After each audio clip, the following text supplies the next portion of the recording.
Bonjour, je suis heureuse de donner la parole dans cette vidéo et la suivante à notre sœur en Christ Johanna pour un partage à propos de la guerre spirituelle. Cette étude sera plus particulièrement axée sur l'armure du croyant présentée en Éphésiens 6, versets 10 à 18. Voici donc la première partie, la guerre spirituelle, une réalité. Bonjour à tous. La thématique de notre partage aujourd'hui sera la guerre spirituelle et l'équipement propre à cette guerre spirituelle. Le titre sera un titre en latin, Si vis pacem, para bellum, c'est-à-dire si tu veux la paix, prépare la guerre. Commençons maintenant si vous le voulez bien. Fondé par le deuxième roi de Rome, Numa Pompilius, le temple de Janus sur le forum romain revêtait une fonction politique. Ses portes ouvertes signifiaient l'état de guerre, appelant tous les Romains à se tenir prêts, tandis que la fermeture de ces portes symbolisait la paix. Fait surprenant, les portes de ce temple ne furent fermées que 2 fois dans toute l'histoire de la ville éternelle. En effet, les Romains étaient perpétuellement en guerre, au point qu'on leur doit cet adage « Si vis pacem, para bellum » si tu veux la paix, prépare la guerre. Savez-vous qu'il en est de même pour nous, les chrétiens ? Comme les anciens Romains, nous devons être sans cesse sur le qui-vive de la guerre. De notre conversion jusqu'à notre rappel vers la patrie céleste, nous vivons une guerre spirituelle. Tant que nous nous préparons à la paix et au repos céleste, nous vivons dans un état de guerre permanent. Donc, si vis pacem, para bellum. Si tu veux la paix du ciel, prépare-toi à la guerre spirituelle. Comment demeurer prêt pour le combat ? C'est la question qui va nous occuper maintenant et à laquelle répondait Paul à la fin de l'épître aux Éphésiens. Dans une première partie, nous verrons que la guerre spirituelle est une réalité. Dans une seconde partie, nous verrons comment nous préparer au combat. Si nous devions résumer l'épître aux Éphésiens en 2 mots, ce serait « en Christ ». L'apôtre Paul commence son épître par les bénédictions spirituelles dont le croyant est l'objet en Christ, poursuit avec la vie de l'homme renouvelé en Christ, avant de conclure au chapitre 6 par la force et la victoire du croyant en Christ. Au chapitre 6, après avoir exhorté les épouses, les maris, les enfants et les serviteurs, Paul s'adresse aux chrétiens en général comme à des soldats de l'armée de Christ. Lisons donc le texte qui va nous intéresser aujourd'hui, l'Épître aux Éphésiens, chapitre 6, du verset 10 au verset 18. Éphésiens 6, verset 10. Au reste, fortifiez-vous dans le Seigneur et par sa force toute puissante. Revêtez-vous de toutes les armes de Dieu, afin de pouvoir tenir ferme contre les ruses du diable. Car nous n'avons pas à lutter contre la chair et le sang, mais contre les dominations, contre les autorités, contre les princes de ce monde de ténèbres, contre les esprits méchants dans les lieux célestes. C'est pourquoi, prenez toutes les armes de Dieu, afin de pouvoir résister dans le mauvais jour et tenir ferme après avoir tout surmonté. Tenez donc ferme. Ayez à vos reins la vérité pour ceinture. Revêtez la cuirasse de la justice. Mettez pour chaussure à vos pieds le zèle que donne l'évangile de paix. Prenez par-dessus tout cela le bouclier de la foi, avec lequel vous pourrez éteindre tous les traits enflammés du malin. Prenez aussi le casque du salut et l'épée de l'esprit qui est la parole de Dieu. Faites en tout temps, par l'esprit, toutes sortes de prières et de supplications. Veillez à cela avec une entière persévérance et priez pour tous les saints. Au verset 10, l'apôtre Paul commence ainsi. Au reste, fortifiez-vous dans le Seigneur et par sa force toute puissante. Dans cette dernière étape de l'épître, l'apôtre met en ordre l'armée de Christ pour remporter la victoire sur l'ennemi de nos âmes. Se fortifier dans le Seigneur était déjà l'ordre donné à Josué au moment de la conquête de Canaan. Josué arrivait sur la terre promise, mais devait mener un combat pour s'en emparer.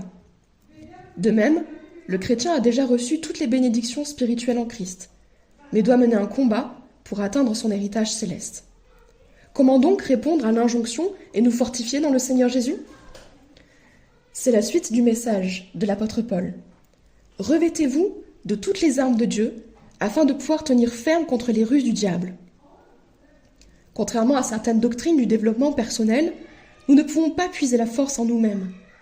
Même si le serpent du jardin et le New Age voudraient nous faire passer pour des dieux, nous ne dépendons en réalité que du Dieu des cieux. Vouloir trouver en nous-mêmes la force pour le combat reviendrait à essayer de revêtir l'armure du roi Saül avant la bataille contre Goliath. Comme David, cela nous empêchera de marcher et mieux vaut s'en débarrasser pour ne compter que sur Dieu seul. Seule l'armure en Christ nous procure la victoire et nous allons voir que revêtir toutes les armes de Dieu, c'est aussi revêtir Christ lui-même, comme nous l'enseignent d'autres passages, dont Romains chapitre 13 verset 14, « Revêtez-vous du Seigneur Jésus-Christ » ou Galates 3 verset 27, « Vous tous qui avez été baptisés en Christ, vous avez revêtu Christ ». Pourquoi avons-nous besoin de cette panoplie spirituelle? Le verset 12 nous dit « Car nous n'avons pas à lutter contre la chair et le sang, mais contre les dominations, contre les autorités, contre les princes de ce monde de ténèbres, contre les esprits méchants dans les lieux célestes. » Comme dans l'adage latin, si vis pacem para bellum, en tant qu'artisans de paix, nous ne sommes pas les instigateurs de cette guerre, mais il est en revanche hors de question de se laisser vaincre. Les véritables ennemis, mus par le diable, sont dénoncés. Il ne s'agit pas d'hommes, aussi méchants et violents puissent-ils être, mais des puissances ténébreuses et diaboliques qui agissent derrière. Le Christ nous a enseigné à aimer nos ennemis humains. Aussi, l'Église persécutée a appris à pardonner et à prier pour les persécuteurs. Nous sommes également appelés à aimer et à prier pour ceux qui nous font du mal, même au travail ou dans le voisinage. En revanche, nous devons avoir conscience du combat spirituel déchirant notre monde. Le monde est sous la domination du diable, et les forces du mal y sont puissantes et violentes. C'est une réalité. Nous devons prendre au sérieux ce combat spirituel et y prendre part en obéissant à Christ, le chef de l'armée de l'Éternel, et à sa parole. Si nous nous relâchons dans la foi, nous prenons le risque de céder la victoire à l'ennemi. En 216 avant Jésus-Christ, le brillant général carthaginois Hannibal écrase les troupes romaines lors de la bataille de Cannes en Italie. Il lui suffirait alors de marcher sur Rome pour s'emparer de la ville et gagner la guerre. À la place, il préféra donner du repos à ses troupes dans la ville de Capoue. Là, l'armée d'Hannibal se vautre dans les délices de Capoue et sombre dans la débauche, tandis que l'armée romaine se reconstitue et s'entraîne. Au printemps suivant, lorsque la guerre reprend, les Romains battent les Carthaginois et remportent la guerre. Moins d'un siècle plus tard, les Romains rasaient la ville de Carthage.